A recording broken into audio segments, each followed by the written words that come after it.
اللہ وکفا والصلاة والسلام علی عباده الذین اصطفیٰ خصوصاً علی افضلہم وخاتم النبیین محمد الامین وعلی آلہ وصحبہ اجمعین اما بعد فاعوذ باللہ من الشیطان الرجیم بسم اللہ الرحمن الرحیم افتطمعون ان یؤمنوا لکم وقد کان فریق منہم یسمعون کلام اللہ ثم یحرفونہ من بعد ما عقلوہ وهم یعلمون صدق اللہ العظیم رب اشرح لی صدری ویسر لی امری واحلل عقدۃ من لسانی یفقہوا قولی اللہم ربنا الہمنا رشدنا واعذنا من شرور انفسنا اللہم ارنا الحق حقا وارزقنا اتباعہ وارنا الباطل باطلا وارزقنا اجتنابہ اللہم وفقنا لما تحب وترضى اللہم ربنا آنس وحشتنا فی قبورنا وارحمنا بالقرآن العظیم اللہم اجعلہ لنا اماما ونورا وہدا ورحمہ اللہم ذکرنا منہ ما نسینا وعلمنا منہ ما جہلنا وارزقنا تلاوته آناء اللیل وآناء النہار واجعلہ لنا حجتا یا رب العالمین آمین۔ اب تک ہم نے سورہ بقرہ کے 8 رکوع اور اس پر مستضاد صرف 3 آیات کا مطالعہ کیا ہے۔ آج میں چاہتا ہوں کہ ہماری رفتار قدرے تیز ہو۔ تو یہ جو سلسلہ مضمون چل رہا ہے خطاب بے امت سابقہ امت مسلمہ بنی اسرائیل، ان کے ساتھ خطاب کا سلسلہ سورہ بقرہ میں 5ویں رکوع سے شروع ہوا اور 15ویں رکوع کے آغاز تک چلے گا۔ یہ 10 رکوع ہیں۔ عرض کر چکا ہوں بار بار، اور اس کو میں چاہتا ہوں آپ اچھی طرح ذہن نشین کر لیں کہ اس میں سے پہلا رکوع جو ہے وہ دعوت کا ہے، وہ بہت فیصلہ کن ہے۔ یہی وجہ ہے کہ دیکھیے اس رکوع کا آغاز ہوا یا بنی اسرائیل اذکروا نعمتی التی انعمت علیکم واوفوا بعہدی اوف بعہدکم وایای فارہبون، اور خود بخود ظاہر ہو رہا ہے اسلوب کلام سے کہ اگلے رکوع سے بات کا رنگ بدل گیا ہے۔ یا بنی اسرائیل اذکروا نعمتی التی انعمت علیکم وانی فضلتکم علی العالمین واتقوا یوما لا تجزی نفس عن نفس شیئا ولا يقبل منها شفاعة ولا يؤخذ منها عدل ولا هم ينصرون۔ یہ تہدید کا انداز ہے، دھمکی کا انداز ہے۔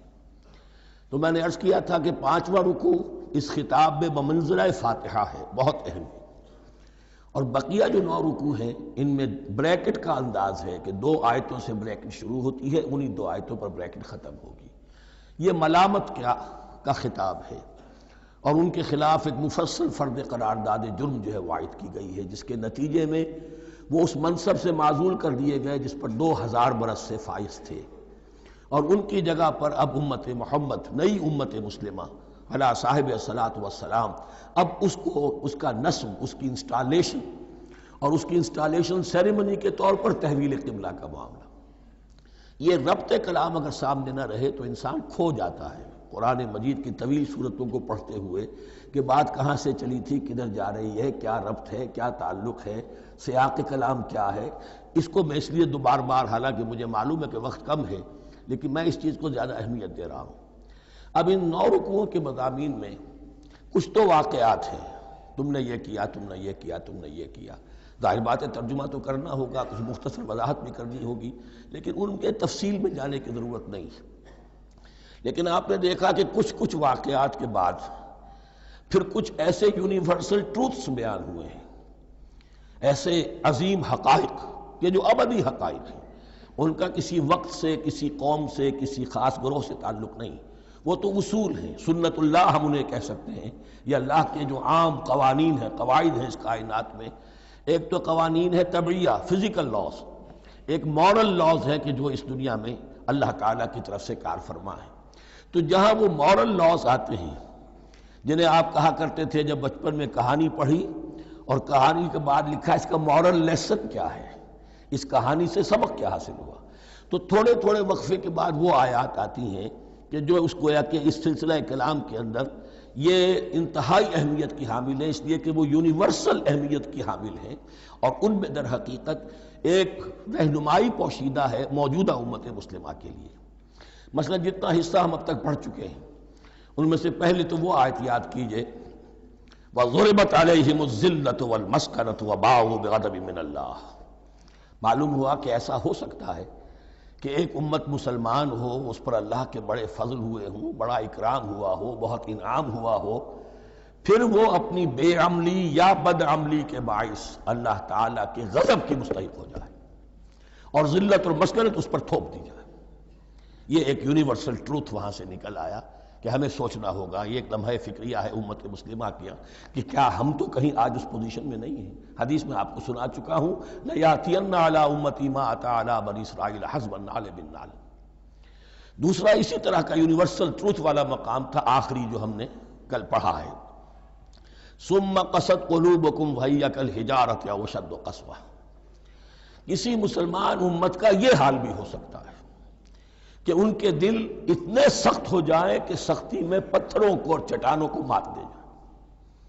یہ بھی ایک کیفیت ہے جو سامنے آئی، حالانکہ قوم وہ ہے انی فضلتکم علی العالمین، از کجا تاب کجا، لیکن یہ حقیقت بھی ہمارے سامنے آئی کہ یہ چیزیں جو ہیں اپنی جگہ پر امکانات میں سے ہیں۔ البتہ یہاں ایک بات میں عرض کر دوں کہ اس قساوت قلبی میں پوری امت برابر مسلط جو ہے مبتلا نہیں ہوا کرتی ہے۔ اس میں امت کے جو قائدین ہوتے ہیں اور امت مسلمہ کے قائدین اس کے علماء ہوتے ہیں، سب سے زیادہ شدت کے ساتھ یہ خرابی ان میں آتی ہے، اس لیے کہ باقی لوگ تو پیروکار ہیں، پیچھے چلتے ہیں، وہ اعتماد کرتے ہیں کہ یہ ہے اللہ کی کتاب کے پڑھنے والے، یہ ہے تورات کے حامل، یہ جانتے ہیں، وہ ان کے پیچھے پیچھے چل رہے ہوتے ہیں۔ لیکن جو لوگ جان بوجھ کر اللہ کی کتاب میں تحریف کر رہے ہوں انہیں تو پتہ ہے ہم کیا کر رہے ہیں، جو لوگ جان بوجھ کر حق کو پہچان کر اس کا انکار کر رہے ہیں انہیں تو پتہ ہے کہ ہم کیا کر رہے ہیں۔ در حقیقت یہ سزا ان پر آتی ہے۔ یہ بات اب ان آیات میں جو آج ہم پڑھنے چلے ہیں بہت زیادہ واضح ہو جائے گی انشاءاللہ۔ فرمایا افتطمعون ان یؤمنوا لکم، تو اے مسلمانوں کیا تم یہ توقع رکھتے ہو کہ یہ ایمان لے آئیں گے تم پر، تمہاری بات مان لیں گے؟ ظاہر بات ہے مسلمانوں کو توقع تھی کہ مشرکین مکہ تو بہت دور تھے دین سے، توحید سے دور، رسالت کا کوئی تصور ہی نہیں، کتاب کوئی ان کے پاس تھی ہی نہیں۔ یہ تو یہود ہیں اور ان کے پاس تو کتاب رہی ہے، یہ موسیٰ کے ماننے والے ہیں، یہ توحید کے علم بردار ہیں، یہ آخرت کا بھی اقرار کرتے ہیں، تو ان کو جھٹپٹ مان لینا چاہیے۔ تو جو مسلمانوں کے دل میں، عام مسلمانوں کے دل میں جو حسن ظن تھا، اب در حقیقت یہ اس کو ایڈریس کیا جا رہا ہے افتطمعون ان یؤمنوا لکم، تمہیں بڑی طمع ہے، کوشش ہے، تمہاری خواہش ہے، آرزو ہے، تمنا ہے، توقع ہے کہ یہ بات مان لے گے تمہاری۔ وَقَدْ كَانَ فَرِيقٌ مِّنْهُمْ يَسْمَعُونَ كَلَامَ اللَّهِ ثُمَّ يُحَرِّفُونَهُ مِن بَعْدِ مَا عَقَلُوهُ وَهُمْ يَعْلَمُونَ، جبکہ حال یہ ہے کہ ان میں سے ایک جماعت، ایک گروہ وہ بھی ہے کہ جو اللہ کے کلام کو سن کر پھر اس میں تحریف کرتا رہا ہے، اس کے بعد کہ اس کو سمجھ لیتا تھا اور اچھے جان بوجھ کر تحریف کرتا تھا۔ اب ظاہر بات وہ گروہ کون ہوں گے؟ علماء ہی تو ہیں نا، عام آدمی تو تحریف نہیں کر سکتا تھا، تحریف کرنے والے تو علماء تھے۔ افتؤمنون ان یؤمنوا لکم وقد کان فریق منهم یسمعون کلام اللہ ثم یحرفونہ من بعد ما عقلوہ وهم یعلمون واذا لقوا الذین آمنوا قالوا آمنا۔ اب دیکھیے ایک بات بڑی عجیب سامنے آئے گی کہ جس طرح منافقین مسلمانوں میں تھے ایسے ہی منافقین یہود میں بھی تھے۔ یہود میں سے کچھ لوگ ایسے تھے کہ جب منکشف ہو گیا اور کچھ ان کی صالح فطرت بھی تھی، اب وہ آنا چاہتے تھے اسلام کی طرف، لیکن اپنے خاندان کو، گھر والوں کو، اپنے کاروبار کو، اپنے قبیلے کو چھوڑنا بھی ممکن نہیں تھا، اور قبیلوں کی سرداری جو ہے وہ ان کے علماء یہود کے پاس ہے۔ تو دل ان کے کچھ صاف ساتھ آ چکے تھے اہل ایمان کے، اور جب وہ اہل ایمان سے ملتے تھے تو کبھی کبھی باتیں بھی بتاتے، ہاں یہ بات جو محمد کہہ رہے ہیں یہ تورات میں لکھی ہوئی تھی، واقعی یہ بات یوں ہی تھی۔ اب اس کے بعد جب وہ جاتے تھے اپنے شیاطین کے پاس، وہی شیاطین ان کے علماء، ان کے بڑے سرکردہ لوگ، تو وہ جا کر انہیں ڈانٹ ڈپٹ کرتے تھے، بے وقوفو یہ کیا کر رہے ہو تم، یہ بات بتا رہے ہو انہیں تاکہ اللہ کے ہاں جا کر وہ تم پر حجت قائم کرے کہ انہیں پتا تھا اور پھر بھی انہوں نے نہیں مانا۔ اب یہ ان کا آپس کا مکالمہ ہو رہا ہے۔ وَإِذَا لَقُوا الَّذِينَ آمَنُوا قَالُوا آمَنَّا.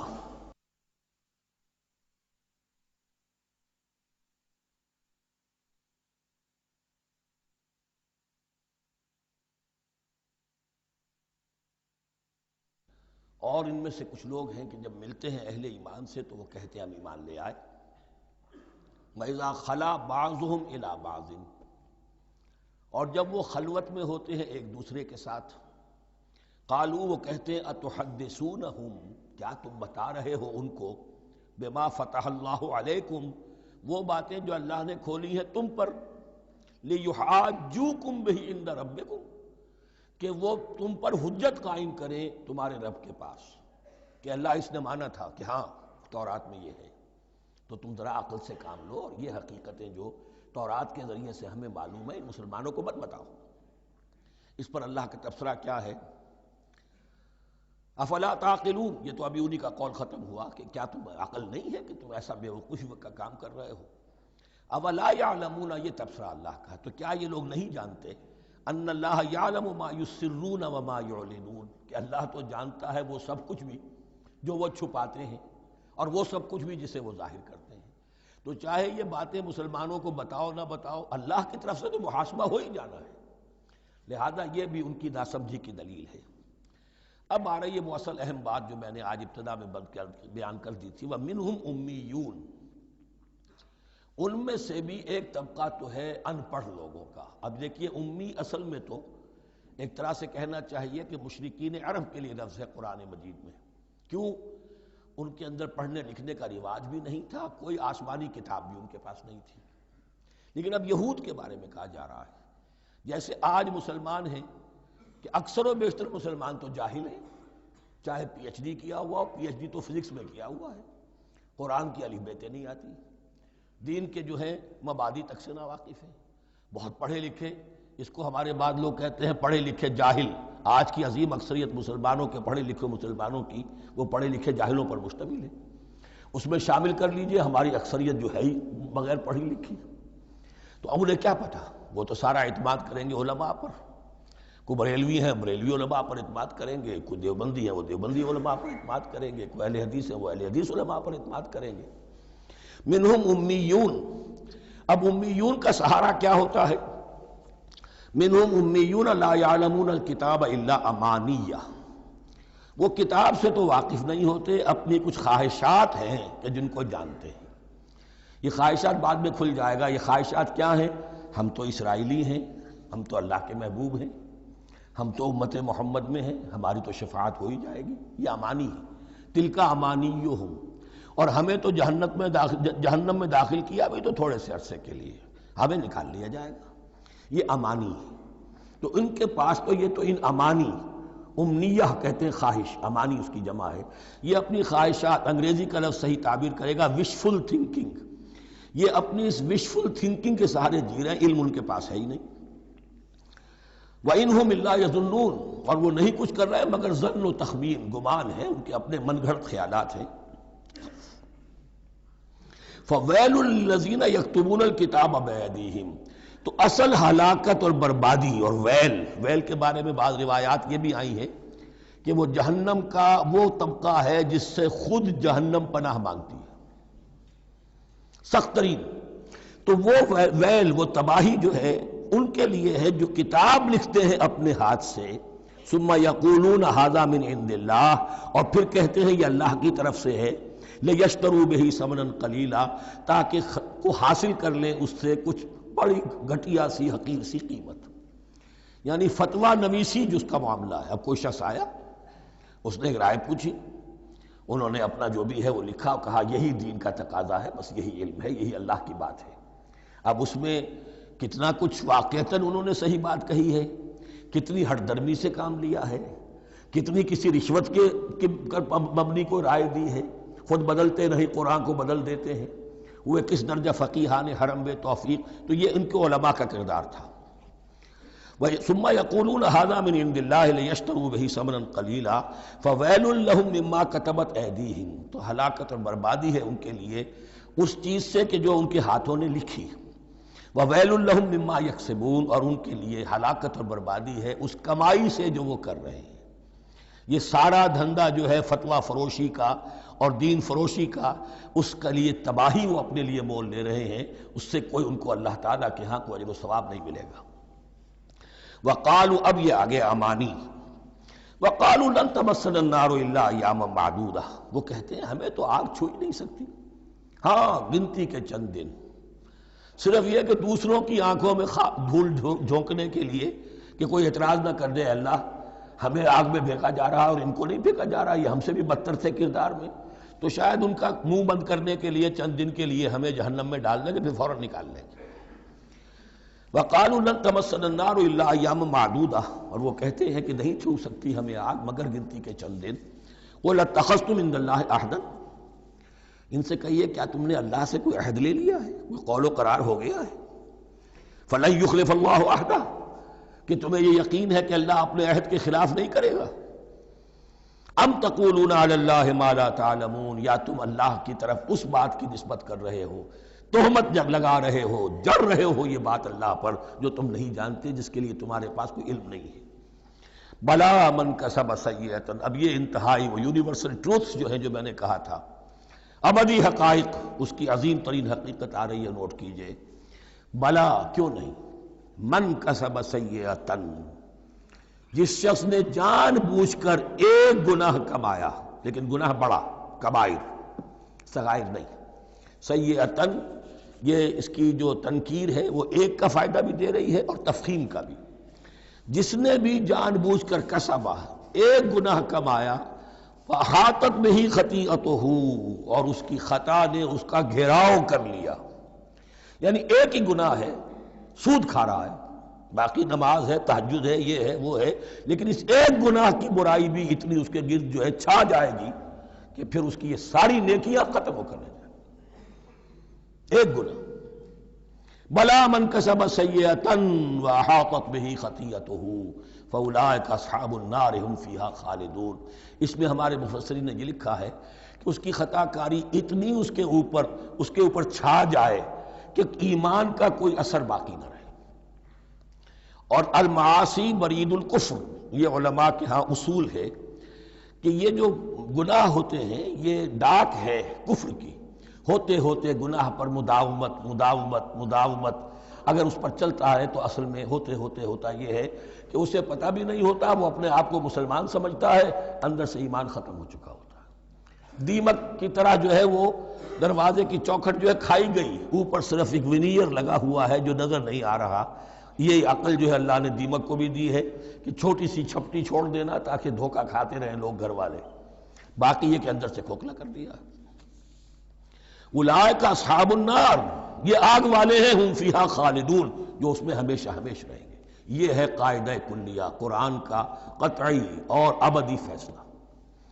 والذین آمنوا وعملوا الصالحات، ہاں اس کے برعکس جو لوگ ایمان لائیں اور نیک عمل کریں۔ اب نیک عمل میں ہر شخص نے اپنا اپنا نظریہ بنا رکھا ہے۔ مراد نیک عمل قرآن مجید کا کیا ہے؟ دین کے سارے تقاضوں کو ادا کرنا، وہ نیک عمل ہوگا۔ آپ نے ایک نیکی لے لی، یتیم خانہ کھول دیا، بڑی فاؤنڈیشن بنا دی، بیواؤں کا انتظام ہو رہا ہے، لیکن کاروبار میں سودی لین دین ہے، جھوٹ ہے، فریب ہے، دھوکہ ہے، سب چل رہا ہے، تو یہ نہیں ہے۔ دین کے تقاضے یہ بھی ہے کہ دین کو قائم کرنے کی جد و جہد میں لگو، اس کی شرائط پوری کرو۔ تو فرمایا والذین آمنوا وعملوا الصالحات اولئک اصحاب الجنہ هم فیہا خالدون، وہ ہیں جنت والے اور وہ اس میں ہمیشہ ہمیشہ رہیں گے۔ وَإِذْ أَخَذْنَا مِيثَاقَ بَنِي إِسْرَائِيلَ لَا تَعْبُدُونَ إِلَّا اللَّهَ، اور یاد کرو جب کہ ہم نے بنی اسرائیل سے عہد لیا تھا تم نہیں عبادت کرو گے کسی کی سوائے اللہ کے۔ وَبِالْوَالِدَيْنِ إِحْسَانًا، اور اس کے ساتھ دوسرا حکم، اور یہ اہم مقام ہے کہ اللہ کے حق کے فوراً بعد والدین کے حق کا ذکر قرآن مجید میں 4 مقامات پر آیا، ان میں سے ایک مقام یہ ہے وَبِالْوَالِدَيْنِ إِحْسَانًا، والدین کے ساتھ نیک سلوک کرو گے، وَذِي الْقُرْبَى، اور قرابت داروں کے ساتھ بھی، وَالْيَتَامَى، اور یتیموں کے ساتھ بھی، وَالْمَسَاكِينَ، اور محتاجوں کے لیے بھی، وَقُولُوا لِلنَّاسِ حُسْنًا، اور لوگوں سے اچھی بات کہو، اچھی بات کہو، صحیح بات کہو، امر بالمعروف کرتے رہو، نیکی کی دعوت دیتے رہو۔ وَأَقِيمُوا الصَّلَاةَ وَآتُوا الزَّكَاةَ، اور نماز قائم کرو، قبائل قائم رکھو اور زکوٰۃ ادا کرو گے، یہ گویا کہ معاہدہ ہو رہا ہے۔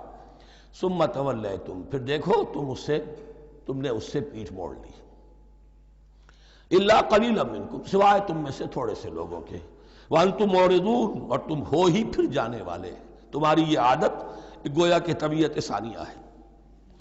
اب ایک خاص مثال آ رہی ہے، اس کے بعد پھر ایک بہت بڑا یونیورسل ٹروتھ آئے گا۔ مثال کیا ہے؟ اللہ نے ان سے ایک عہد لیا تھا، وَإِذْ أَخَذْنَا مِيثَاقَكُمْ، ہم نے تم سے یہ عہد بھی لیا تھا، لَا تَسْفِكُونَ دِمَاءَكُمْ، دیکھو اپنا خون نہیں بہاؤ گے، یعنی آپس میں جنگ نہیں کرو گے، لڑو گے نہیں، تم بنی اسرائیل ایک وحدت بن کر رہو گے، جیسے کہ قرآن مجید میں آیا ہے انما المؤمنون اخوۃ، تم بھائی بھائی ہو، لا تسفکون دماءکم، اپنا خون نہیں بہاؤ گے، ولا تخرجون انفسکم من دیارکم، اور نہ ہی تم نکالو گے اپنے کچھ لوگوں کو ان کے گھروں سے۔ اب یہاں مجھے وضاحت کرنی پڑے گی ورنہ بات سمجھ میں نہیں آئے گی کہ جب حضرت یوشع ابن نون کی سرکردگی میں بنی اسرائیل نے فلسطین کو فتح کرنا شروع کیا، اور سب سے پہلے جیریکو فتح کیا گیا شہر، اس کے بعد جب سارا فلسطین فتح کر لیا تو انہوں نے ایک مرکزی حکومت قائم نہیں کی، 12 قبیلوں نے 12 حکومتیں بنا لی، جیسے 12 چشمے تھے پانی کے ویسی 12 حکومتیں۔ اب ظاہر بات ہے جہاں 12 حکومتیں ہوں گی تو وہ طوائف الملوکی جس کو کہتے ہیں، آپس کی کھٹ پٹ ہوتی تھی، جنگیں ہوتی تھی، پھر ان میں سے ایک دوسرے پر حملہ کر کے وہاں کے لوگوں کو نکال باہر کرتے تھے، بھاگنے پر مجبور کر دیتے تھے، تو یہ تھی ان کی کیفیت۔ لیکن اس کے بعد پھر جب وہ لوگ چلے گئے کہیں کفار کے ملک میں چلے گئے، اب کفار نے جو ہے ان کو لا کر اور ان کے سامنے ان کے ہاں بیچنا چاہا، چونکہ غلام بن گئے وہاں جا کر، یا انہوں نے غلام بنا لیا، تو اب فدیہ دے کر چھڑا رہے ہیں کہ ہمیں حکم دیا گیا ہے کہ جو بھی تمہارا اسرائیلی بھائی ہو اس کو فدیہ دے کر چھڑا لو اگر کہیں وہ اسیر ہو جائے۔ تو ایک حکم کو تو مانا نہیں اور دوسرے پر عمل ہو رہا ہے۔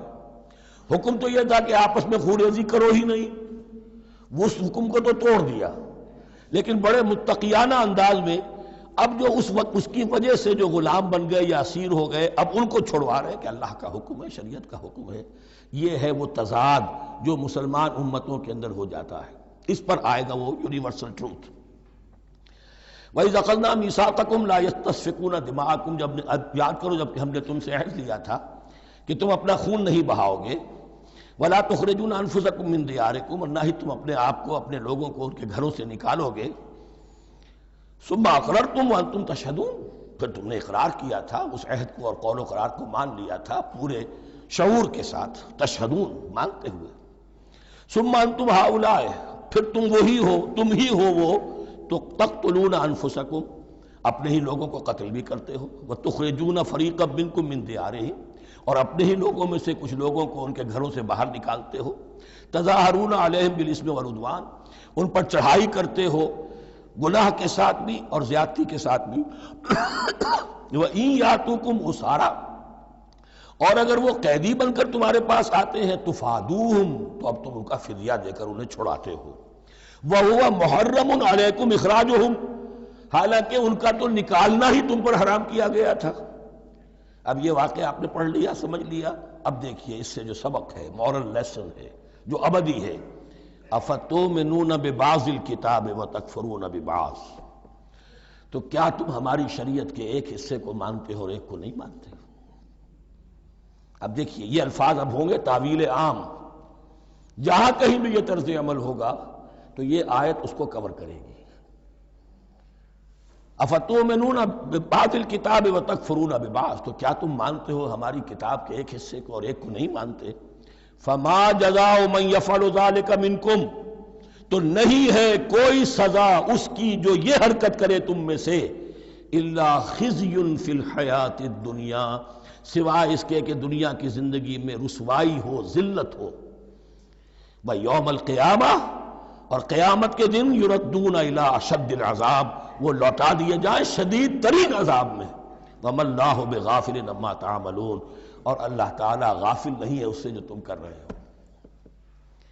آج امت مسلمہ پر 100% یہ آیت منطبق ہو رہی ہے، پورے دین پر چلنے کو تیار نہیں، ہر گروہ نے کوئی ایک شے حلال کر لی اپنے لیے، ملازم پیشہ طبقہ ہے، رشوت حلال ہے، کیا کرے اس کے بغیر گزارا نہیں ہوتا، کاروباری طبقہ ہے، سود کیا کرے اس کے بغیر تو یہ کاروبار چلتا نہیں، فلاں ہر ایک کے لیے، ہر ایک نے، یہ جو طوائف ہے ان سے جا کے پوچھیے وہ بھی کہتے کیا کریں ہم، ہمارا ہی دھندا ہے، ہم بھی محنت کرتی ہیں، مشقت کرتی ہیں۔ ابھی ٹی وی پر میں نے دیکھا بنگال کی پروسٹیٹیوٹس مسلمان جو ہیں ان کے کچھ انٹرویوز لیے گئے کہ ہم پر کیوں پابندی عائد کرنے کی کوشش کی جا رہی ہے، یہ بھی ایک محنت ہے جو ہم کرتی ہیں۔ اور یہ کہ ان میں سے آپ کو یہ بھی معلوم ہے کہ ان میں سے بعض ایسی ہوتی ہیں وہ جب محرم کے دن آئیں گے کالے کپڑے پہنیں گی، جلوسوں کے ساتھ ہوں گی، اور یہ مزاروں کے اوپر اکثر و بیشتر وہی ہوتی ہیں، دمال کھیلتی ہیں، جو کچھ کرتی ہیں، وہ نیکی ان کے ہاں بھی ہے۔ تو نیکی اور بدی کا ایک امتزاج ہے۔ کل دین جب تک وہ نہ ہو تو اس کی سزا یہ ہے خزی فی الحیات الدنیا، وہ ہمارے اوپر ہے ضربت علیہم الذلۃ والمسکنہ، وہ خز اور وہ ذلت اور مسکنہ تھوپ دی گئی ہے۔ باقی رہ گیا قیامت کا معاملہ، وَيَوْمَ الْقِيَامَةِ يُرَدُّونَ إِلَىٰ أَشَدِّ الْعَذَابِ، شدید ترین عذاب میں۔ تو اپنے طرز عمل سے تو ہم اس کے مستحق ہو گئے ہیں، باقی اللہ تعالیٰ کی رحمت جو ہے دستگیری فرما لے اس کا اختیار ہے۔ لیکن دھمکی کا پھر انداز دیکھیے، وَمَا اللَّهُ بِغَافِلٍ عَمَّا تَعْمَلُونَ، اللہ غافل نہیں ہے اس سے جو تم کر رہے ہو۔ ہر سال عمرہ فرما کے آ رہے ہیں، کس رقم سے فرما کر آ رہے ہیں یہ اللہ کو معلوم ہے، یہ حلال سے کمائی تھی یا حرام سے۔ رمضان مبارک میں حرم میں پہلی صف میں جگہ ریزرو کرائی ہوئی ہے سیٹھ صاحب نے، اور وہاں کے شرطوں کو بھی رشوتیں دیتے ہیں، اور وہ سمجھتے ہیں کہ ہم تو سارا نہا دھو کر آ گئے، سال بھر جو بھی حرام کمائی کی تھی سب پاک ہو گئے۔ اللہ نا واقف نہیں ہے، اللہ تمہاری داڑھیوں سے دھوکہ نہیں کھائے گا، اللہ تمہارے اماموں سے اور ابا اور قبا سے دھوکہ نہیں کھائے گا۔ He knows you through and through. He sees you through and through. وَمَا اللَّهُ بِغَافِلٍ عَمَّا تَعْمَلُونَ أُولَٰئِكَ الَّذِينَ اشْتَرَوُا الْحَيَاةَ الدُّنْيَا بِالْآخِرَةِ، یہ وہ لوگ ہیں جنہوں نے دنیا کی زندگی اختیار کر لی ہے آخرت کو چھوڑ کر۔ فَلَا يُخَفَّفُ عَنْهُمُ الْعَذَابُ وَلَا هُمْ يُنصَرُونَ، تو اب ان کے لیے نہ تو ان سے عذاب میں تخفیف کی جائے گی اور نہ ان کی کوئی مدد کی جائے گی۔ وَلَقَدْ آتَيْنَا مُوسَى الْكِتَابَ وَقَفَّيْنَا مِن بَعْدِهِ بِالرُّسُلِ، اور ہم نے موسیٰ کو کتاب دی تورات، اور قفینا من بعدہ بالرسل، اور پھر اس کے بعد پے بپے لگاتار ہم رسول بھیجتے رہے۔ ایک بات نوٹ کر لیجئے گا، لفظ رسول اور لفظ نبی میں کچھ فرق ہے، اس وقت تفصیل میں جانے کا موقع نہیں ہے، لیکن یہ تین جوڑے الفاظ کے ایسے ہیں قرآن مجید کی اصطلاحات کے کہ وہ تینوں مترادف کے طور پر بھی استعمال ہو جاتے ہیں اور علیحدہ علیحدہ اپنا مفہوم بھی رکھتے ہیں۔ اور اس کا ایک اصول یہ علماء نے بنایا ہے کہ اذا اجتمع تفرقا واذا تفرقا اجتمع۔ ایک ہے ایمان اور اسلام، اب یہ بھی مسلم مومن ایک ہی شے ہے، لیکن یہ کہ ایک شے تو نہیں ہے، کچھ فرق بھی ہے۔ کہیں جہاں ان دونوں الفاظ کو لایا جائے گا بالمقابل تو فرق نظر آ جائے گا، لیکن عام طور پر مسلم کی جگہ مومن، مومن کی جگہ مسلم استعمال ہو جائے گا۔ call the rose by any name it will smell as sweet۔ اس طرح جہاد اور قتال کا معاملہ ہے، دو الفاظ ہیں، مختلف ہیں، مفہوم جدا بھی ہے لیکن ایک دوسرے کی جگہ آ بھی جائیں گے۔ تیسرے نبی اور رسول، فرق ہے، ہر نبی رسول نہیں ہوتا، ہر رسول نبی ہے، یعنی نبی عام ہے، رسول خاص ہے۔ نبی کو جب کسی خاص قوم کی طرف معین طور پر بھیج دیا جاتا ہے تب وہ رسول ہو جاتا ہے، اس سے پہلے اس کی حیثیت ایک ولی اللہ کی ہے، بہت اعلیٰ درجے کا اللہ کا دوست اور ولی جس پر وحی آ رہی ہے۔ عام ولی اللہ میں اور نبی میں فرق یہ ہے، ان پر وحی آتی ہے، ان پر وحی نہیں آتی۔ لیکن اس نبی کو اگر اب آپ بھیج دیں گے کہ جاؤ اذهب الى فرعون، اب وہ رسول ہو گئے، جاؤ اب مدین کی طرف، الى مدین اخاہم شعیبا، اب رسول ہو گئے۔ تو یہ فرق ہے نبی اور رسول کا۔ جیسے آپ کے ہاں سی ایس پی کاڈر ہے، اب وہ ڈی سی بھی لگ سکتا ہے، کہیں وہ جوائنٹ سیکرٹری لگا ہوا ہے، کہیں ناپسندیدہ آدمی ہے تو او ایس ڈی لگایا ہوا ہے کہیں، لیکن اس کا کاڈر برقرار رہے گا، سی ایس پی تو ہے۔ اسی اعتبار سے ہر نبی ہر حال میں نبی ہے، لیکن اس کو اضافی کیفیت ملتی ہے رسول کی۔ اور ایک بات یہ نوٹ کر لیجئے، نبیوں کو قتل بھی کیا گیا ہے، رسول قتل نہیں ہو سکتے۔ اللہ کا فیصلہ یہ ہے کہ لاغلبن انا ورسولی، میں اور میرے رسول تو غالب آ کر رہیں گے۔ جب بھی کسی قوم نے کسی رسول کی جان لینے کی کوشش کی ہے، اس قوم کو برباد کر دیا گیا اور رسول اور اس کے ساتھیوں کو بچا لیا گیا۔ یہ معاملہ ہوا ہے اللہ کا تمام رسولوں کے ساتھ، نبیوں کے ساتھ نہیں۔ حضرت یحییٰ نبی تھے، قتل کر دیے گئے. حضرت عیسیٰ رسول تھے، قتل نہیں کیے جا سکتے تھے، ان کو زندہ آسمان پر اٹھا لیا گیا. اب وہی دوبارہ آئیں گے. تو رسول جو ہے وہ قتل نہیں ہوتا. اور اسی اعتبار سے حضور کی بڑی گہری تمنا تھی، لَوَدِدتُّ أَنْ أُقْتَلَ فِي سَبِيلِ اللَّهِ ثُمَّ أُحْيَا ثُمَّ أُقْتَلَ ثُمَّ أُحْيَا. میری بڑی خواہش ہے میں اللہ کی راہ میں قتل ہو جاؤں، پھر زندہ کیا جاؤں، پھر قتل کیا جاؤں، پھر اللہ کی راہ میں پھر زندہ کیا جاؤں، پھر قتل کیا جاؤں. لیکن اللہ نے یہ خواہش آپ کی پوری نہیں کی، اس لیے کہ آپ اللہ کے رسول تھے. اب یہاں نوٹ کیجئے گا، یہاں لفظ رسول تو آ گیا ہے لیکن یہ نبی کے معنی میں ہے. قَفَّيْنَا مِن بَعْدِهِ بِالرُّسُلِ، اس لیے کہ رسول حضرت موسیٰ کے بعد حضرت عیسیٰ ہی ہے. درمیان میں پروفٹس ہیں، prophets of the Old Testament, یہ انبیاء ہیں، لیکن ان کے لیے لفظ رسول آ گیا ہے. وَآتَيْنَا عِيسَى ابْنَ مَرْيَمَ الْبَيِّنَاتِ وَأَيَّدْنَاهُ بِرُوحِ الْقُدُسِ، اور ہم نے عیسیٰ کو بڑی واضح نشانیاں دیں. حصی معجزات جتنے حضرت مسیح کو دیے گئے ہیں ویسے اور کسی نبی کو نہیں دیے گئے. یہ بعد میں تذکرہ آ جائے گا سورہ آل عمران میں. اور ہم نے مدد کی ان کی روح القدس کے ساتھ. حضرت جبرائیل کی خاص تائید انہیں حاصل تھی. ظاہر بات ہے، میں نے عرض کیا ہے کہ جو معجزہ ہوتا ہے وہ کسی نبی کی اپنی طاقت سے اس کا ظہور نہیں ہوتا، رسول کے کسی طاقت سے، یا کرامت کسی ولی اللہ کے اپنے اختیار میں نہیں ہوتی، یا اللہ کی طرف سے.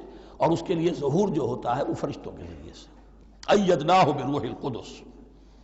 افکلما جاءکم رسول بما لا تہوی انفسکم، اب یہاں پر تبصرہ ہو رہا ہے. جو بھی کچھ یہود نے کیا حضرت مسیح کے ساتھ، وہ چونکہ معلوم ہے اس کا تذکرہ نہیں کیا، صرف اس پر تبصرہ ہو رہا ہے. تو جب بھی کبھی تمہارے پاس کوئی رسول آیا، بما لا تہوی انفسکم، وہ چیز لے کر جو تمہارے جیوں کو، تمہارے من کو بھائی نہیں، اچھی نہیں لگی، استکبرتم، تم نے استکبار کیا. وہی استکبار جو عزازیل نے کیا تھا اور ابلیس بن گیا. ابا واستکبر. استکبرتم ففریقا کذبتم وفریقا تقتلون، تو کچھ کو تو تم نے صرف ان کی تردید ہی کی اور کچھ کو تم نے قتل بھی کیا. تقتلون، تو یہ انبیاء کے قتل ہو سکتا ہے. اور نمبر 2 ایک رائے یہ دی گئی ہے، تقتلون جو ہے قتل تم نہیں آیا ہے، یہ فعل مضارع ہے، اور فعل مضارع کے اندر ایک فعل جاری رہتا ہے، ختم نہیں ہوتا. گویا کہ تم قتل کرنے کی کوشش کرتے رہے. بعض لوگوں کی تو جان کے در پہ ہو گئے. وَقَالُوا قُلُوبُنَا غُلْفٌ، اور انہوں نے کہا ہے کہ ہمارے دل تو غلافوں کے اندر بند ہیں. یہ اس کو ملائیے پہلی آیت جو آج ہم نے پڑھی ہے، أَفَتَطْمَعُونَ أَن يُؤْمِنُوا لَكُمْ، تو اے مسلمانوں کیا تم یہ توقع رکھتے ہو اور چاہتے ہو کہ یہ تمہاری بات مان لیں گے؟ ان کی اس خواہش کے جواب میں جو وہ کہتے تھے وہ یہ قول ہے، وَقَالُوا قُلُوبُنَا غُلْفٌ، ہمارے دل غلافوں میں ہیں، میاں تمہاری بات ہم پر اثر نہیں کر سکتی، جاؤ کسی اور سے بات کرو. آج بھی آپ کو یہ الفاظ سننے کو مل جائیں گے. قلوبنا غلف، ہمارے دل تو غلافوں میں ہیں، بڑے مضبوط ہیں، مستحکم ہیں، تمہاری بات اس میں گھر کر ہی نہیں سکتی. بل لعنہم اللہ بکفرہم، یہ ہے تبصرہ.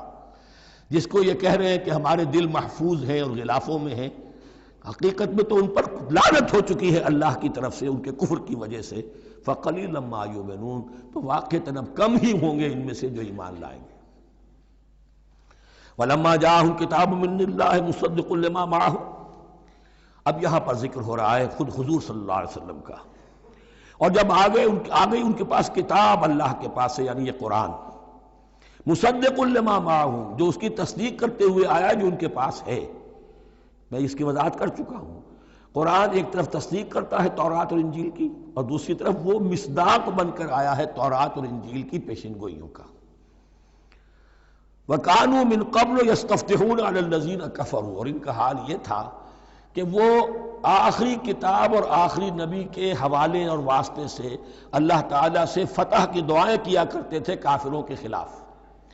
ہوتا کیا تھا کہ یہ 3 قبیلے مدینے میں آ گئے کہ جو یہودی تھے، بنو قینقاع، بنو نذیر اور بنو قریظہ. اسی میں وہاں رہتے تھے اوس اور خزرج جو یمن سے آئے تھے، اصل عربی قبائل تھے. پھر آس پاس کے قبائل بھی تھے، وہ سب کے سب امیین میں سے تھے، ان کے پاس نہ کوئی کتاب، نہ کوئی شریعت، نہ کسی نبوت سے آگاہ. اب ان کے آپس میں جب لڑائیاں ہوتی تھیں اور یہ مار کھاتے تھے، سرمایہ دار تھے، دولت والے تھے، عام طور پر بزدل تھے، لہذا جب بھی کبھی مقابلہ ہوتا تھا مار کھاتے تھے. تو وہاں یہ کہا کرتے تھے کہ ابھی تو تم ہمیں مار لیتے ہو، دبا لیتے ہو، نبی آخری زمان کی آنے کا وقت آ چکا ہے، وہ نئی کتاب لے کر آئیں گے، جب وہ آئیں گے ہم ان کے ساتھ ہو کر جب تم سے جنگ کریں گے تو تم ہمیں شکست نہیں دے سکو گے، ہمیں فتح حاصل ہوگی۔ اور دعا کیا کرتے تھے اللہ اس نبی آخر الزماں کا ظہور جلد ہو تاکہ اس کے واسطے سے اور اس کے ذریعے سے اس کے صدقے ہمیں فتح مل سکے۔ یہ دعائیں تھیں۔ چونکہ خزرج اور اوس کے لوگوں نے ان کی یہ دعائیں سنی ہوئی تھیں، یہی وجہ ہے کہ حج میں سن 11 نبوی کے حج میں یا سن 10 نبوی کے حج میں جب وہاں پر 6 آدمیوں سے حضور نے بات کی جو خزرج کے تھے سب کے سب، انہوں نے کلنکھیوں سے ایک دوسرے کو دیکھا، معلوم ہوتا ہے یہ وہی نبی ہے جن کا ذکر یہ یہودی کرتے ہیں، تو اس سے پہلے کہ وہ ایمان لائے تم ایمان لے آؤ۔ گویا کہ وہ علم بالواسطہ طور پر جو انہیں پہنچا تھا وہ ان کے لیے کتنا بڑا سرمایہ بن گیا، ان کی نجات کا ذریعہ بن گیا۔ اور وہ علم جو ان کے پاس تھا تعصب کی وجہ سے اور تکبر کی وجہ سے وہ اسی طرح رہ گئے۔ فَذَهَبَ اللَّهُ بِنُورِهِمْ وَتَرَكَهُمْ فِي ظُلُمَاتٍ لَا يُبْصِرُونَ صُمٌّ بُكْمٌ عُمْيٌ فَهُمْ لَا يَرْجِعُونَ۔ وَلَمَّا جَاءَهُمْ كِتَابٌ مِّنْ عِندِ اللَّهِ مُصَدِّقٌ لِّمَا مَعَهُمْ وَكَانُوا مِن قَبْلُ يَسْتَفْتِحُونَ عَلَى الَّذِينَ كَفَرُوا فَلَمَّا جَاءَهُم مَّا عَرَفُوا كَفَرُوا بِهِ، تو جب ان کے پاس آ گئے وہ چیز جسے انہوں نے پہچان لیا پھر انہوں نے کفر کیا۔ فَلَعْنَةُ اللَّهِ عَلَى الْكَافِرِينَ، تو اللہ کی لعنت ہے ایسے کافروں پر۔ بئس ما اشتروا به أنفسهم أن يكفروا بما أنزل الله بغيا أن ينزل الله من فضله على من يشاء من عباده۔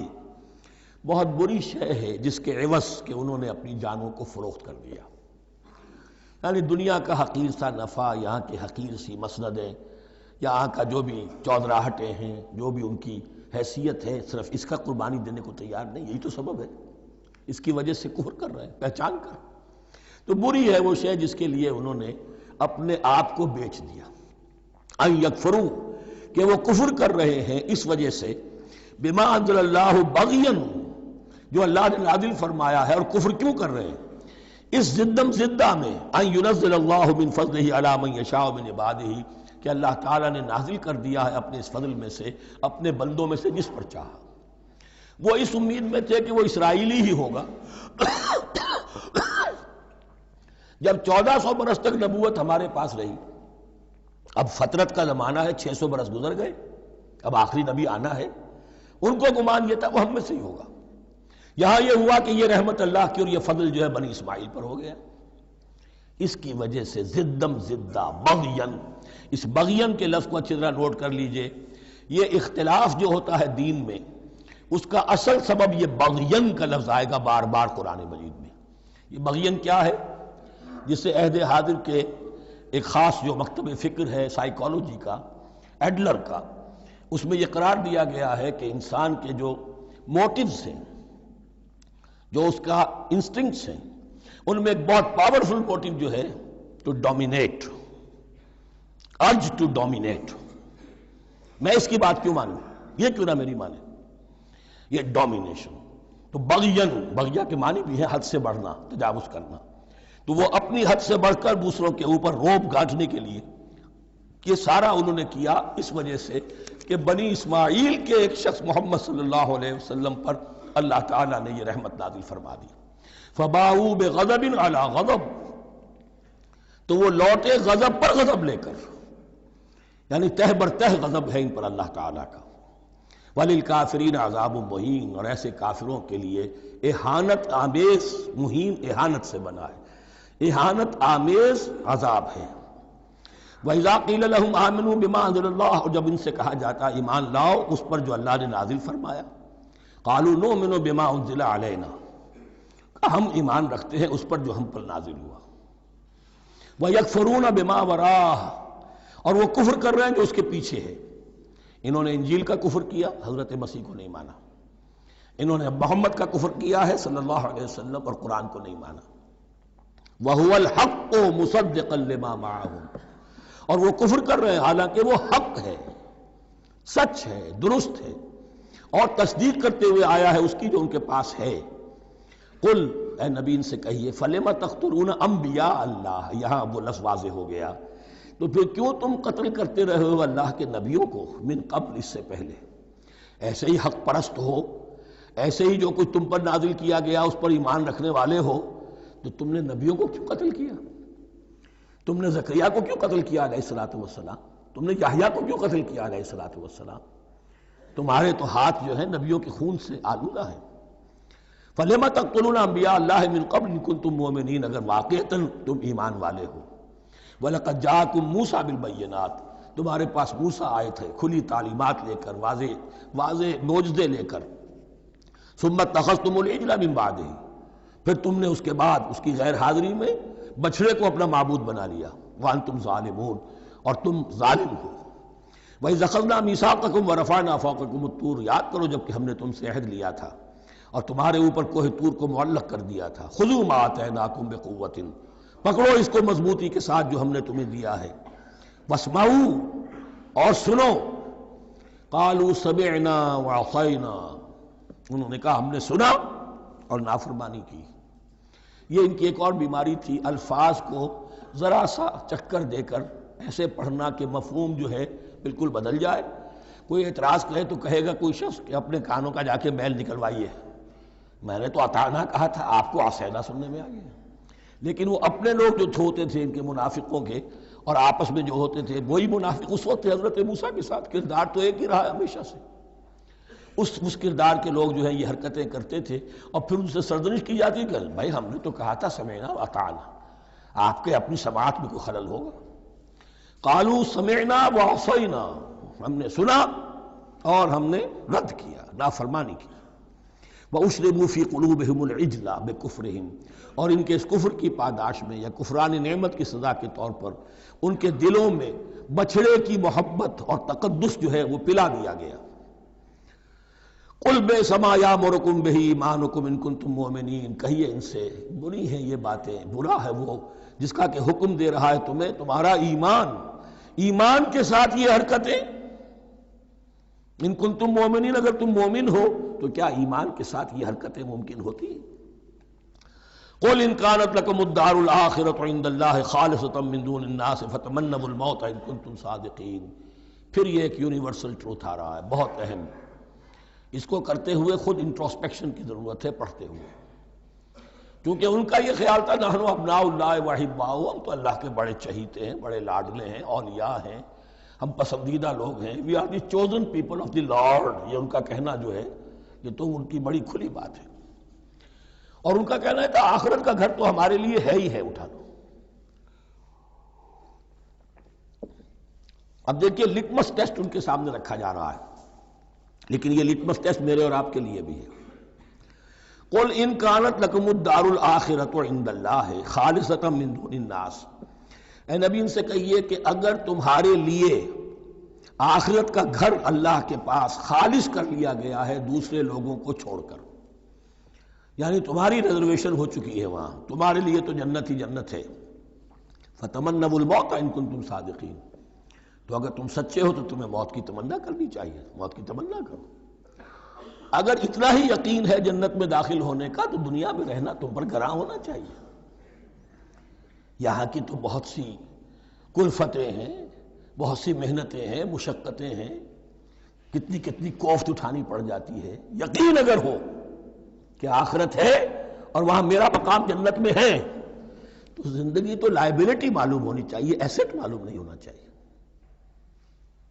پھر تو دنیا سجن نظر آنی چاہیے، جیسا کہ حدیث میں فرمایا گیا الدنیا سجن المومن و جنت الکافر، یعنی کم سے کم یہ کہ دنیا میں زیادہ رہنے کی آرزو تو نہ ہو، یہ کم سے کم ہے۔ آخرت پر ایمان، اور اگر اپنا معاملہ اللہ کے ساتھ خلوص پر ہے، دھوکے بازی پہ نہیں ہے، بل الانسان علی نفسہ بصیرہ، ہر انسان کو معلوم ہے میں کہاں کھڑا ہوں، آپ کا دل آپ کو بتا دے گا آپ اللہ کے ساتھ دھوکے بازی کر رہے ہیں یا آپ کا معاملہ اللہ کے ساتھ خلوص و اخلاص پر مبنی ہے۔ اگر یقین ہے کہ خلوص و اخلاص پر ہے تو پھر تو یہ ہے کہ زندگی ایسٹ نہیں لائبلٹی، اور دنیا باغ نہیں قید خانہ نظر آنا چاہیے، اور اس میں انسان رہتا ہے ایک مجبوراً اللہ نے بھیجا ہے رہنا ہے، جو اس کی طرف سے ذمہ داریاں عائد کی گئی ہیں وہ ادا کرنی ہے، لیکن یہاں رہنے کی خواہش یہ اگر ہے تو یا تو آخرت پر ایمان نہیں یا اپنا اللہ کے ساتھ معاملہ خلوص اور اخلاص پر مبنی نہیں. دس از دی لٹمس ٹیسٹ. فَتَمَنَّوُا الْمَوْتَ إِن كُنتُمْ صَادِقِينَ وَلَن يَتَمَنَّوْهُ أَبَدًا، اور یہ ہرگز نہیں کریں گے تمنا اس کی موت کی، بِمَا قَدَّمَتْ أَيْدِيهِمْ، بسبب ان کرتوتوں کے جو ان کے ہاتھوں نے آگے بھیجے ہوئے ہیں. ہر شخص کو معلوم ہے میں نے کیا کمائی کی ہے، کیا بھیجی ہے. وَاللَّهُ عَلِيمٌ بِالظَّالِمِينَ، اور اللہ ان ظالموں سے بخوبی واقف ہے. وَلَتَجِدَنَّهُمْ أَحْرَصَ النَّاسِ عَلَىٰ حَيَاةٍ، اور تم انہیں دیکھو گے اس دنیا کی زندگی پر تمام انسانوں سے بڑھ کر حریص ہیں. وَمِنَ الَّذِينَ أَشْرَكُوا، یہاں تک کہ مشرکوں سے زیادہ حریص ہیں. اور یہ بات صحیح ہے. اہل ایمان کے ساتھ مقابلہ مشرکین نے کیا، کھل کر میدان میں آ کر کیا، ڈٹ کر کیا، اپنی جانیں اپنے باطل معبودوں کے لیے قربان کی. یہودی نہیں لڑ سکے، من ورائے جدر، فصیلوں کے پیچھے سے اور ادھر سے، لیکن سامنے آ کر مقابلہ نہیں کر سکے، اس لیے کہ انہیں جانیں بہت عزیز تھی. وَلَتَجِدَنَّهُمْ أَحْرَصَ النَّاسِ عَلَىٰ حَيَاةٍ وَمِنَ الَّذِينَ أَشْرَكُوا، حتیٰ یہ کہ مشرکین سے بھی زیادہ یہ دنیا کی زندگی کے حریص ہیں. يَوَدُّ أَحَدُهُمْ لَوْ يُعَمَّرُ أَلْفَ سَنَةٍ، ان میں سے ہر ایک کی یہ خواہش ہے کہ کسی طرح اس کی عمر 1000 برس ہو جائے. وَمَا هُوَ بِمُزَحْزِحِهِ مِنَ الْعَذَابِ أَن يُعَمَّرَ، اور اگر ان کو معمر کر بھی دیا جائے، طویل زندگی دے بھی دی جائے، تو عذاب سے تو چھٹکارا نہیں ملے گا. آخرت تو بالآخر تو آنی ہے.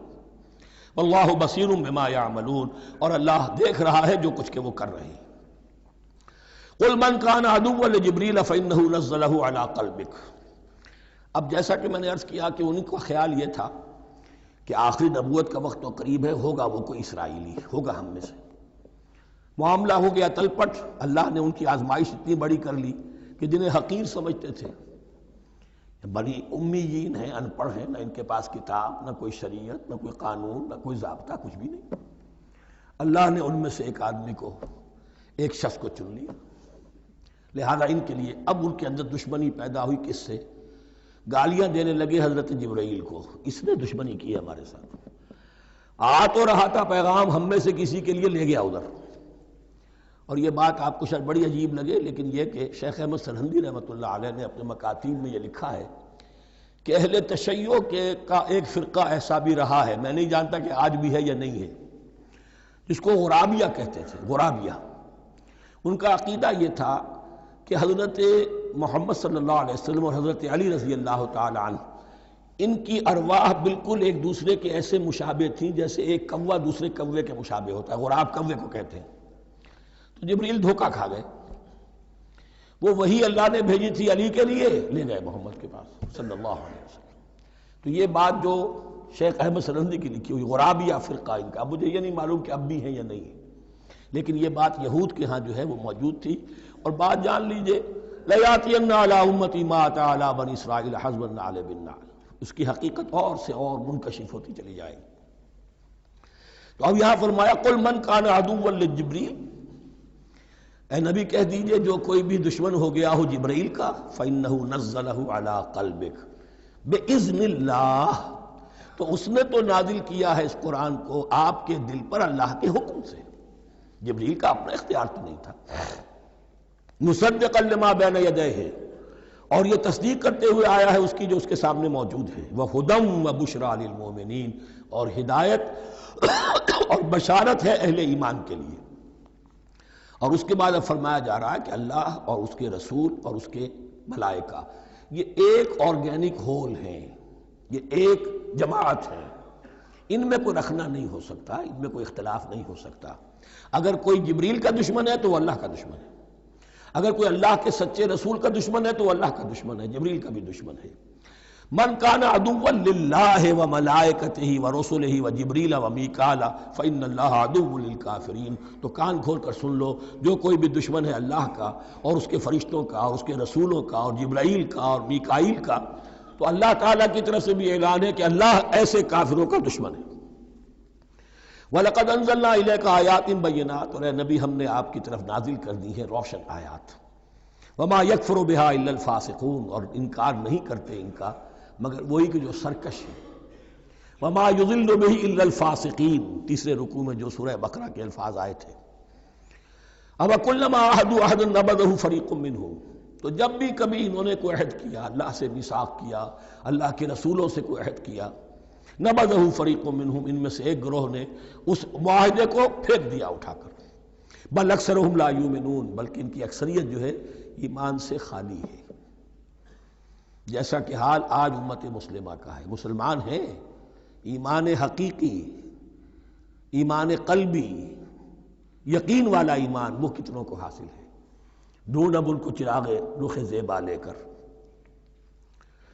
وَلَمَّا جَاءَهُمْ رَسُولٌ مِّنْ عِندِ اللَّهِ مُصَدِّقٌ لِّمَا مَعَهُمْ نَبَذَ فَرِيقٌ مِّنَ الَّذِينَ أُوتُوا الْكِتَابَ، پھر وہی بات، اور جب آئے ان کے پاس اللہ کی طرف سے ایک رسول یعنی محمد صلی اللہ علیہ وسلم، مصدق لما معہم، اور تصدیق کرتے ہوئے آئے ہیں اس کی جو ان کے پاس موجود ہے، ان کے ساتھ ہے، نبذ فریق من الذین اوتوا الکتاب کتاب اللہ وراء ظہورہم، ان کی ایک گروہ، ان کی ایک جماعت نے اللہ کی کتاب کو اپنی پیٹھوں کے پیچھے پھینک دیا، کأنہم لا یعلمون، گویا کہ وہ جانتے ہی نہیں، انجانے سے ہو کر رہ گئے، نہیں ہمیں کچھ پتہ نہیں۔ ان کے عوام پوچھتے ہوں گے کیا یہ وہی نبی ہیں جن کا ذکر نہیں، کیا بولے، کوئی یقین سے نہیں کہہ سکتے، کچھ نہیں، ابھی دیکھیں گے، تیل دیکھو، تیل کی دھار دیکھو، کأنہم لا یعلمون، جیسے انہیں علم نہیں۔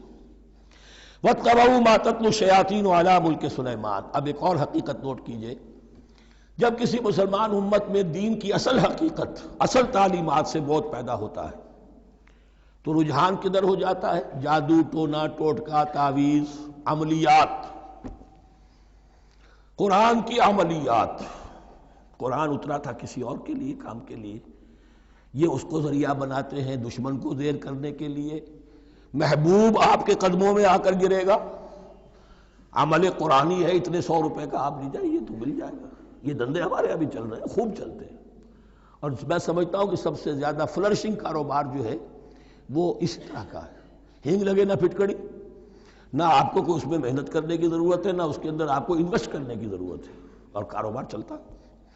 تو وہاں بھی کیا ہوا، وَاتَّبَعُوا، جب دین کی اصل حقیقت کو دور پھینک دیا، انہوں نے پیروی کی اس کی، مَا تَتْلُو الشَّيَاطِینُ عَلَىٰ مُلْکِ سُلَیمان، جو شیاطین جن جو تھے، عَلَىٰ مُلْکِ سُلَیمان سے مراد ہے عَلَىٰ عہد ملک سلیمان، حضرت سلیمان کے زمانے میں چونکہ اللہ تعالیٰ نے ان جنات کو حضرت سلیمان کے تابع کر دیا تھا، تو وہاں پر چونکہ ان کا اب جو ہے کوئی میل جول زیادہ تھا لوگوں کے ساتھ، تو وہ انہیں کچھ اس قسم کی چیزیں سکھاتے رہتے تھے، گویا کہ اندر سے تخریب کاری۔ وَاتَّبَعُوا مَا تَتْلُو الشَّيَاطِینُ عَلَىٰ مُلْکِ سُلَیمان وَمَا كَفَرَ سُلَیمَانُ وَلَٰكِنَّ الشَّيَاطِینَ كَفَرُوا، اور سن لو، سلیمان نے کبھی کفر نہیں کیا، بلکہ یہ شیاطین تھے کہ جو کفر کرتے تھے۔ جادو کفر ہے،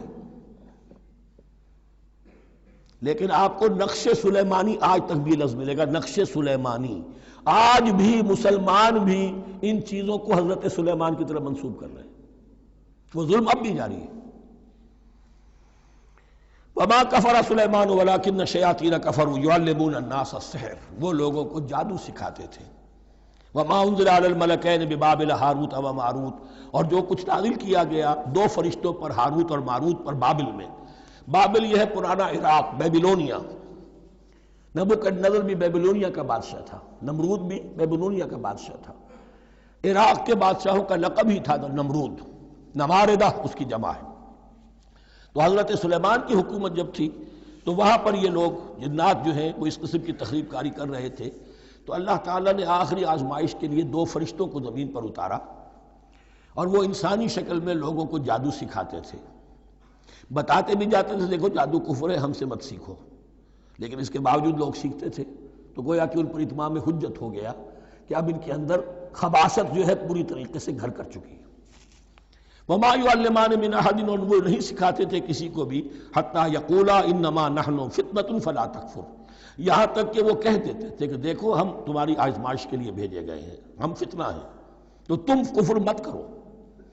فَيَتَعَلَّمُونَ مِنْهُمَا مَا يُفَرِّقُونَ بِهِ بَيْنَ الْمَرْءِ وَزَوْجِهِ، تو وہ سیکھتے تھے ان دونوں سے وہ شے کہ جس کے ذریعے سے تفریق کر سکیں ایک شخص اور اس کی بیوی کے درمیان، تفرقہ ڈالنا گھروں کے اندر، فساد۔ اب بھی یہ عورتوں کے اندر یہ کام بڑی تیزی کے ساتھ چلتے ہیں، تعویذ اور دھاگے اور کیا کچھ گنڈے چلتے ہیں۔ وما هم بضارین بہ من احد، اور نہیں تھے وہ ضرر پہنچانے والے کسی کو کچھ بھی الا باذن اللہ۔ ایمان کا تقاضا یہ ہے کہ چاہے کوئی دوا ہو وہ بھی باذن رب کام کرے گی، ورنہ نہیں۔ کوئی اور اسباب طبیعیہ ہیں، ان کے بھی اثرات ظاہر ہوں گے اگر اللہ چاہے گا، اس کے بغیر کچھ نہیں ہو سکتا۔ جادو کا بھی اثر ہوگا تو اللہ کے اذن سے ہوگا۔ تو بندہ مومن کو ڈٹے رہنا چاہیے اور مقابلہ کرنا چاہیے۔ وما هم بضارین بہ من احد الا باذن اللہ ویتعلمون ما یضرهم ولا ينفعهم، اور وہ سیکھتے تھے ان سے وہ چیزیں جو ان کے لیے مضرت بخش تھی، ضرر پہنچانے والی، اور انہیں نفع نہیں پہنچاتی تھی۔ وَلَقَدْ عَلِمُوا لَمَنِ اشْتَرَاهُ مَا لَهُ فِي الْآخِرَةِ مِنْ خَلَاقٍ، حالانکہ یہ بات ان کے علم میں آ چکی تھی کہ جس نے بھی اس چیز کو حاصل کیا، جادو سیکھا، اس کا پھر آخرت میں کوئی حصہ نہیں ہے۔ وَلَبِئْسَ مَا شَرَوْا بِهِ أَنفُسَهُمْ، اور بری تھی وہ چیز جس کے لیے انہوں نے اپنے آپ کو فروخت کر دیا۔ لَوْ كَانُوا يَعْلَمُونَ، کاش کہ انہیں علم ہوتا۔ وَلَوْ أَنَّهُمْ آمَنُوا وَاتَّقَوْا، اور اگر وہ ایمان رکھتے اور تقوی کی روش اختیار کرتے، لَمَثُوبَةٌ مِّنْ عِندِ اللَّهِ خَيْرٌ، تو بدلہ پاتے اللہ کی طرف سے بہت ہی اچھا، بہت خیر۔ لَوْ كَانُوا يَعْلَمُونَ، کاش کہ ان کو معلوم ہوتا۔ یا ایھا الذین آمنوا لا تقولوا رأینا وقولوا انظرنا واسمعوا، اب ایک اور مثال ان کی، وہ تو تھے منافقین بنی اسرائیل جن کا ذکر ہوا، سمعنا وعصینا۔ اب یہاں یہ منافقین جو یہاں پر مسلمانوں میں شامل ہو گئے تھے، یہود کے زیر اثر لوگ، اور آ گئے ہیں مسلمانوں میں بھی۔ اب ان کا معاملہ کیا تھا؟ جب حضور صلی اللہ علیہ وسلم کی محفل میں بیٹھتے تھے تو جیسے ہوتا ہے، آپ نے کوئی بات فرمائی تو اگر فرض کیجئے کہ ادھر کے لوگوں نے نہیں سنی، بات سمجھ میں نہیں آئی، تو وہ ان سے درخواست کرتے تھے رعاینا، حضور ذرا ہماری رعایت کیجئے، بات کو دوبارہ دہرا دیجئے، ہماری سمجھ میں نہیں آیا۔ اب اس کا وہ کیا کرتے تھے یہودی، یا یہ ان کے یہودیوں کے زیر اثر منافقین، رعاینا، اے ہمارے چرواہے، گویا کہ دل میں خوش ہو رہے ہیں، خباثت نفس اس کو غذا مل رہی ہے، ہم نے تو رعاینا کہہ دیا۔ کسی نے اگر ٹوک دیا، بابا میں نے رعاینا کہا تھا، معلوم ہوتا ہے آپ کی سماعت میں کوئی خلل پیدا ہو چکا ہے، یہ انداز۔ تو مسلمانوں سے کہا جا رہا ہے، یہ واحد آیت ہے اس پورے سلسلے میں جس میں خطاب یا ایھا الذین آمنوا سے ہے، لیکن اصل میں روح سخن اب بھی بنی اسرائیل کی شرارت ہے۔ یا ایھا الذین آمنوا لا تقولوا رأینا وقولوا انظرنا واسمعوا، دیکھو تم اس لفظ ہی کو چھوڑ دو، اے اہل ایمان تم مت کہا کرو رعاینا، تم کہا کرو انظرنا، اے نبی ہماری طرف توجہ فرمائیے، یا ہمیں مہلت دیجیے۔